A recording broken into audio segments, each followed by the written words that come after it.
Hundreds of teens are expected to be at Paul Brown Stadium this week to help make a big difference in the lives of kids who are living with diabetes. They also have a special incentive from our winning Bengals team that may be quite the draw. Liz Bona's here to tell us more about it. Liz? Hey, good afternoon. Friday night at Paul Brown Stadium. It's what they call the Believe in Blue Gala. It's a night of music, food, and fun, all to raise money for the Juvenile Diabetes Research Foundation, or JDRF. A football signed by Andy Dalton and tickets to Monday's game, just part of one of the silent auction items. And it's all thanks to one teenager who started a support group to help other teams.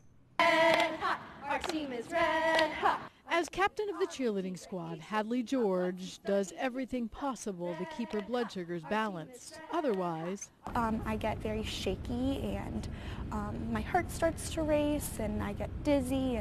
Hadley was diagnosed with type 1 diabetes when she was just 4 years old. It is a disease where her body doesn't make insulin to regulate blood sugar levels as needed. So this pump instead puts that hormone into her body. But she does admit, when I was a freshman in high school, I was just really sick of diabetes and I didn't want to deal with it anymore and have to do any of the kind of stuff that went along with it.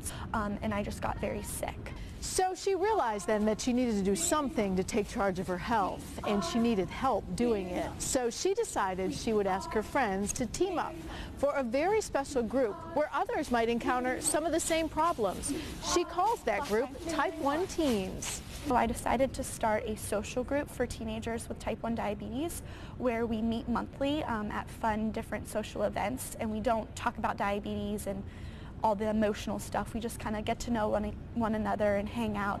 the team with the Juvenile Diabetes Research Foundation says this support may be critical to those living with type 1 diabetes. Burnout is a common kind of side effect of type 1 diabetes. People that have had this disease for a long time, often since they were very young children, they get to a point where they're tired of having the disease. They get tired of managing the disease.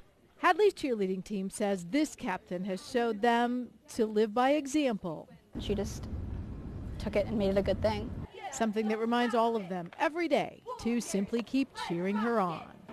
Get up, don't stop it. Last time Warriors, let's rock it. Now this Type 1 Teens meets once a month, as she mentioned. They're open to anyone, anywhere, because they do a lot of that stuff online and help each other through Facebook and Twitter. Those Bengals items likely to be a big draw for this benefit Friday night at Paul Brown Stadium. And just to let you know, I think they're going to do it silent auction, but they're just trying to drive people in, and you can still get tickets. Good. I get the burnout thing, and at that age to have to be so disciplined all the time, it's relentless. Yeah, you can never let up, and you can never just say it doesn't matter anymore. But good for them. All right, thank you, All right. Liz.